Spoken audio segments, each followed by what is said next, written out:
Listeners, beware. This podcast contains themes of the macabre and does not shy away from the details. Our content is graphic and our language is colorful. We might not be your cup of tea, so listener discretion is strongly advised.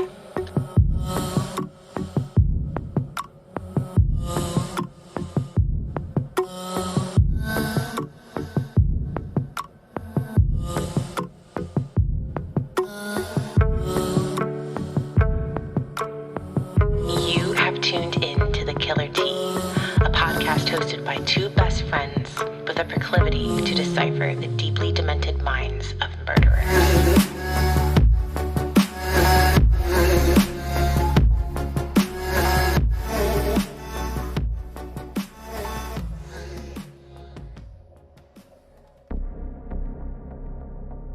Welcome to Season 2, Episode 2 of The Killer Tea. Today we'll be discussing The Scranton Strangler. We are your hosts, Christina, and Chelsea. and welcome back to another episode of The Killer Tea. Whoop whoop. Chelsea is sick. I don't know. She's Yeah, got the corona. She doesn't have the corona, but she's got the corona. I don't have the corona. I have either really horrible allergies or some random upper respiratory infection, but either way I sound like frog. Sorry, y'all. I sound like garbage. Everything is fine. Everything is Nobody fine. panic. There's nothing to see here. So we actually have a really interesting case to cover today. We do.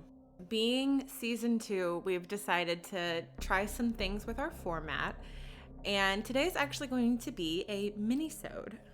We're actually going to be changing up the way we do things just with everything going on with the quarantines and not being able to record together. Shit's cray right now. Yeah, shit is very crazy right now. And while we have all the time in the world right this second, once this quarantine is lifted, it's going to be Fucking crazy insane. town. But for right now, we are actually covering a case that, while we said in the last episode was unsolved, it's more complicated than that. It is technically solved, but... A possible wrong conviction. And there are several suspects, believe it or not, that are highly hypothesized to be very good possibilities of actually being the Scranton Strangler. It's very true. I guess I'm setting the scene because Chelsea is dying. I sound like a bullfrog, and I don't want to start hacking my lungs up, so we're just going to let Christina take this one. Our story takes place in 2010 at this completely obscure, unknown town in Scranton, Pennsylvania. I know when most of us think of Pennsylvania, we're immediately going to go to Pittsburgh or Philly, but this town is about 2 hours out from New York and 2 hours away from Philly. Nothing of note really happens here. When you think of crime, you normally think of Pittsburgh or Philadelphia. And for some reason, this town was haunted in 2010 by a serial strangler. He was active from the beginning of 2010 until about the end of 2010, and he terrorized this little town. He actually never murdered anyone, which blows my mind. Yeah. I mean, there's a little bit of variation on how many victims in total there were, but it's estimated that there's around 30 victims. So this dude was going around just strangling people until they passed out and then like booking it. But 30 people in a year. So this tiny community of Scranton was completely terrorized by this strangler, and eventually a little community task force was put together in order to specifically protect the community, hopefully track this guy down. These people were out here 7 o'clock at night. They would go to a local paper company and work out in the parking lot, really trying to get the concerned citizens active in working in this community watch. We actually have a quote from one of the founding members and the secretary of the Knights of the Night. This is a direct quote. We set out to capture the Scranton Strangler. Mission accomplished. Not by us. They did eventually catch him, and what happened was he was actually caught via a high-speed chase through Scranton, and this was highly publicized. People were literally stopping what they were doing and running to their windows to watch this car chase between the Scranton PD and the Strangler. Yeah, it happened on November 11th, actually. There was even this one asshole guy named Michael Scott that literally collected the gravel as the cars raced by so that way he could pass it on to his family members. He was just some weird regional manager of a paper company. It was bizarre. Who does that? That is like the weirdest shit I've ever heard of. You know, people in their serial killer memorabilia, they're fucking nuts. So the high-speed chase that goes through town actually ends up being successful. The cops are able to subdue the subject. It actually ends up being a George Howard SKUB, who's just a local citizen of Scranton, and he is arrested and taken into custody for this. He did enter a not guilty plea, but the trial was relatively short-lived. Yeah, it didn't last very long, and I think it was pretty unanimous that he was guilty. Until about a year later, when a man comes forward and says he thinks they put the wrong person behind bars. Yeah, this is one of the jury members. This dude actually becomes an independent author and writes a bunch of stories that were inspired from his experience being a member of the jury for the Scranton Strangler. But he actually went to the prison later on to speak one-on-one with the Scranton Strangler. And that didn't go so well for him, Chelsea, did it? No, it didn't. He actually ended up being strangled himself. So, I mean, I shouldn't laugh. Like, what on earth? Like, A, how did that even happen if this dude is in prison? Like, I don't understand it. And B, what the hell did this guy say to George Howard SKUB that sent him on a more strangling rampage? Well, if anything, there shouldn't be any doubt in Toby's mind. But this is where the plot thickens. Okay. Yes. If you type the Scranton Strangler in on any Google search on YouTube, you will find a plethora of conspiracy theories. And there's actually some quantifiable evidence to indicate that maybe Toby Flenderson, the crime writer, and I think his day job is like an HR rep at a run-of-the-mill paper company in Scranton. Yeah. That he might actually be the real Scranton Strangler.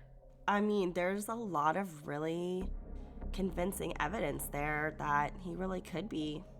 Dude's a weirdo. No! God, please, no! No! No! No!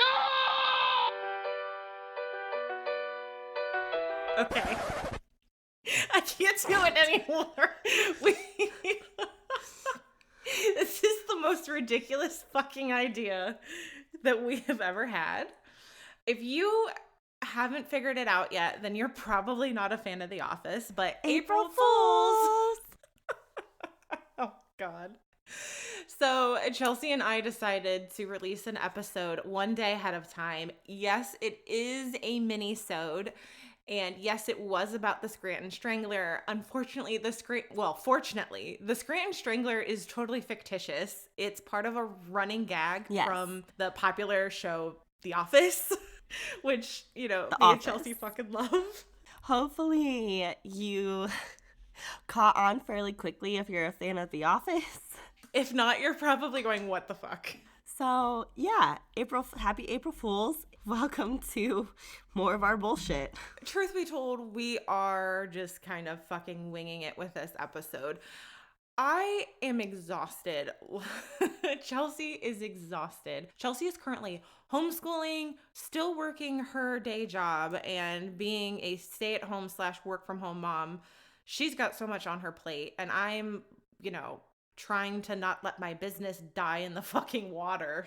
So we decided that we needed to do something fun. I mean, we've been consistently putting out content every single week since October, and we've only had one very short break in there for, I think it was Thanksgiving. We didn't even take a break for Christmas. So no. It gets to be a lot. Researching these cases every week takes a significant amount of time. I mean, we're spending a good 2 to 3 days researching these cases, and then, we put several hours into every recording. And by the time we're done recording, then Christina has to edit. So, in the grand scheme of things, we're really putting over half a week into this. And it just gets to be a lot, especially since this isn't what we do for a living. This is our hobby. It's supposed to be fun. So I think what we're going to be doing moving forward is you're going to get some more fun mini episodes from us But they're not gags either. This is a one-time only gag thing. Episodes, like any mini episodes we do going forward, will still be true crime based, but it might be on something that is more stupid criminals or... Our podcast is about serial killers. We don't cover one-off killers. So even doing something like that. Yeah, or I mean, we can even do episodes just on psychology. I think that would be great. Like we could do a little mini episode just on antisocial personality disorder. Okay, so you guys did not tune in for nothing. I do have some murder activities planned. Fun activities. So, I have murder activities planned for us, Chelsea. Are you so excited? I'm so excited. Oh, and just so you guys know, we are recording remotely again. We're not in the same room as each other again. So this is just gonna be life for a while. I mean, let's be realistic. This is just gonna be life for a while. All right, Chelsea. I have a quiz from How Stuff Works. Okay. And it's the ultimate serial killer quiz. Yes, bitch. So I am going to ask you these questions. Okay. And I will give you some optional answers, and you tell me which ones you think are correct. Okay. Are you ready? I'm so ready. I think you're going to get this first one. During what decade was the term serial killer coined? That was the 1970s. Correct. Robert Ressler, former director of the FBI Violent Criminal Apprehension Program, coined the term in the mid-1970s. Okay, next question. Okay. How are serial killers different from mass murderers? Serial killers are more skilled. Serial killers murder all their victims in a short amount of time. Serial killers let time pass between murders. Well, that was a really lame way of saying it, but serial killers let time pass between their murders. Serial killers are defined as a person who kills 3 or more people with a distinct cooling off period between each murder. That is the correct answer. Your answer was way better than the test answer. Yeah, it was. All right, next question. About how many serial killers have there been in the United States in the past century? Oh, God. 300, 500, or 400? I have to guess at this one. I don't know for sure. I'm going to guess 400. That's my guess, too. We are correct! Whoop, whoop. The FBI estimates that there have been approximately 400 serial killers responsible for anywhere between 2,526 to 3,680 victims during the last century. Holy shiza. Okay, next question. Which of the following is not one of the ways experts classify serial killers? Motive, method, social patterns. Method. Correct. Although serial killers have always been classified based on either motive or organizational and social patterns, they don't always fall clearly into either category, which we have discussed numerous times. Yes, we have. Serial killers who believe they will profit in some way from their murders are called gain killers, profiteers, reward murderers.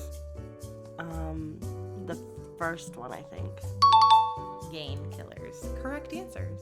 All right, next question. Most serial... Is it like sad that I'm getting these right?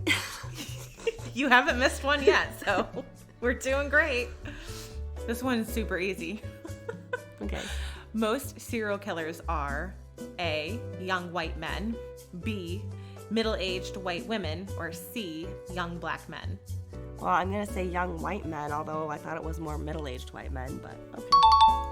More than 80% of serial killers are white men in their 20s or 30s. They tend to be intelligent and usually target white women. Which 3 behaviors are known as the McDonald Triad? Bullying, arson, and nail biting. It's fire setting, bedwetting, and animal killing. Yep. Oh man, I don't know what this says about me as a person, but... All right. Which of the following is not one of the reasons thought to contribute to why a person might become a serial killer? A, brain injury, B, peer pressure, or C, child abuse? Peer pressure. Who the fuck gets peer pressured into being a serial killer? They had to come up with something for the question. I don't know. If someone is peer pressuring you into being a serial killer and you accept that as a good enough reason, there's fucking bigger problems with your brain. Patterns that link separate homicides are called tracks, signatures, or blueprints. Signatures. Ding ding, motherfucker. Whoop, whoop. Last question. All right. And it's fucking easy. Damn it. What is a serial killer's MO? Is it A, method of operation, B, modus operandi, Modus operandi. or C? Yes. Congratulations, Chelsea. Did I get 100%? You scored 100%. You're a true expert. Oh my God, Chelsea. It says you scored 96% better than the rest of the quiz takers. The average score is only 64%. And it's fucking Ted Bundy waving at the camera. I'm gonna copy this link and send it to you immediately. Are you? Oh my God. Well, now that we know that Chelsea scores better than 96% of people who take the serial killer test, let's learn a little bit more about her. Oh God. Well, no, I'm legitimately just going to ask you some questions about yourself because I feel like we drop little nuggets about who we are in all of our episodes, but we've never just been like, hi, bitch, this is who I am. Because when we started this, it was mostly just of our friends and family who were listening to us. Facts. So, Chelsea, what's your favorite color? My favorite color is green, actually. What's your favorite color? My favorite color is black. Okay, but no, seriously. So, Chelsea, what do you do for a living? How do we go from what we are in our daily lives to murder people? No, not that's the wrong way of saying that. She's fucking dying. You're gonna kill me because you keep making me laugh. Okay, so in my daily life, I am actually a virtual assistant.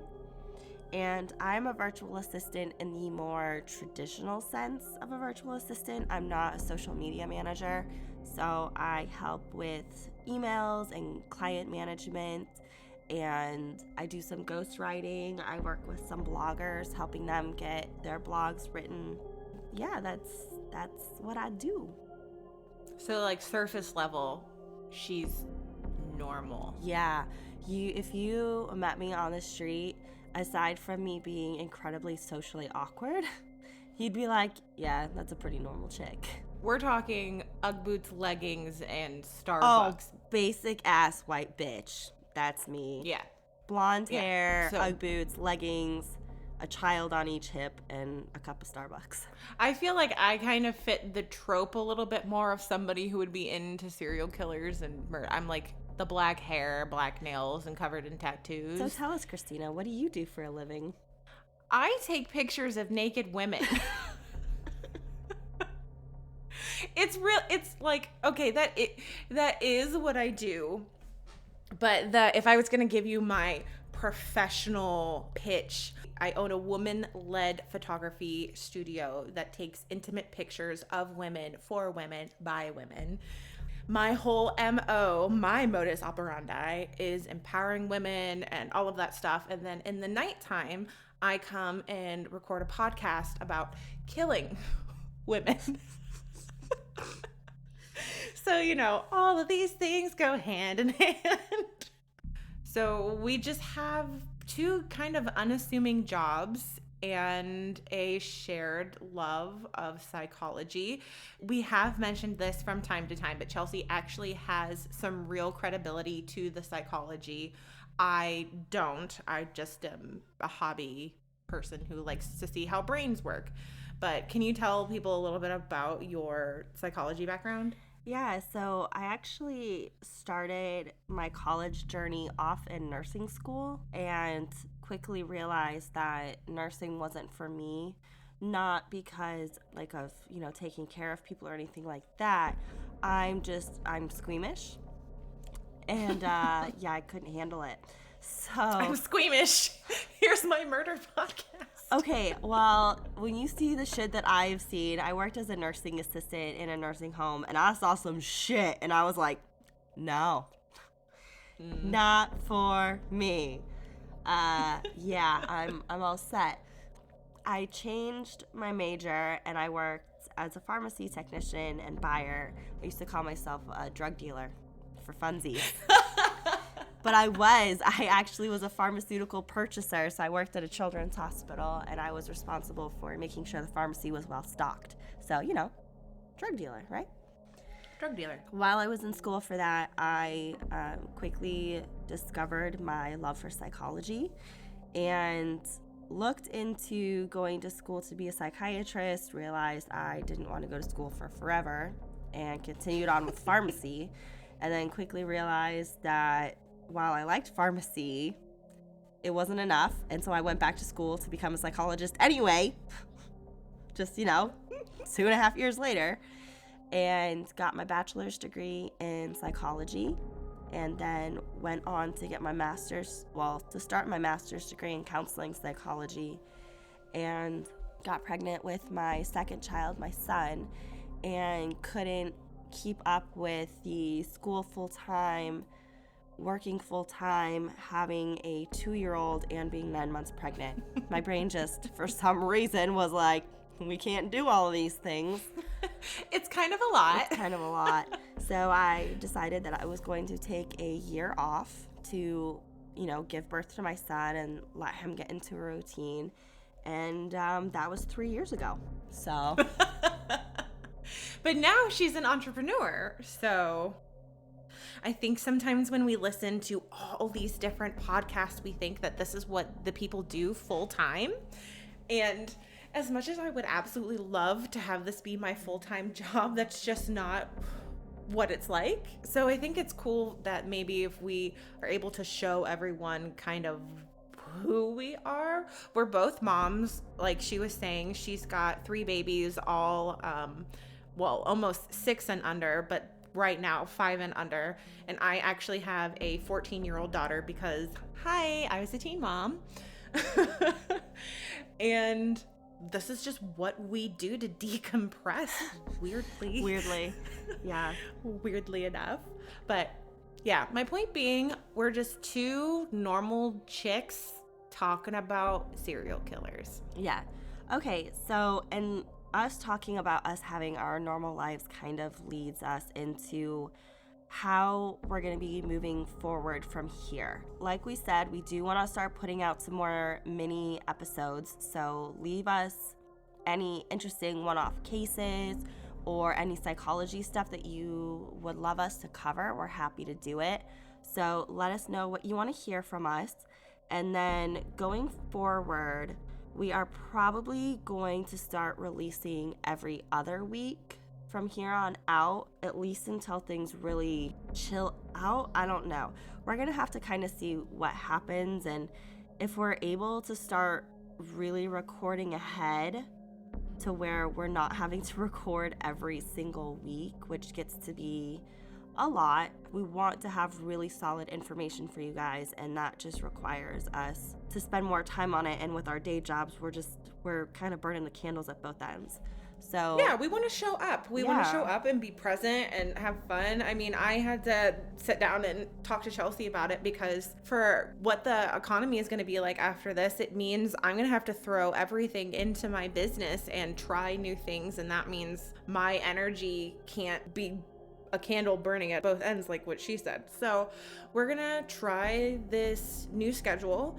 Let us know after we've done this a little while. Let us know how it's working out for you guys. And it might even just be temporary. It might literally just be long enough to get us through this corona thing. We got growing pains right now. We're trying to figure out what is best going to work for us. So, give us some time to figure out what's going on, and we should be back to our normal programming, as we call it, I guess. So we'll be releasing every 2 weeks, still on Thursdays. That isn't changing. We'll throw a mini episode out here and there when we can. We'll try to do it on off weeks. If we're going to release a mini episode, we'll try to do it on the weeks that we normally wouldn't have an episode. But you have to follow us on Instagram. If you want to stay updated on everything, Instagram is our lifeblood. That is where we are the most active. So make sure you go and follow us at The Killer T. The same thing with Facebook. Follow us there at The Killer T. You can follow us on Twitter, though I let Chelsea do whatever on. Yeah, I don't post a lot on Twitter. So if you're looking for exciting content there, you're going to be sorely disappointed. We're still trying to figure out YouTube. We say that every fucking episode. I know. Maybe during this corona thing, we'll figure it out. And I need my work to level back out, and then we'll be all right.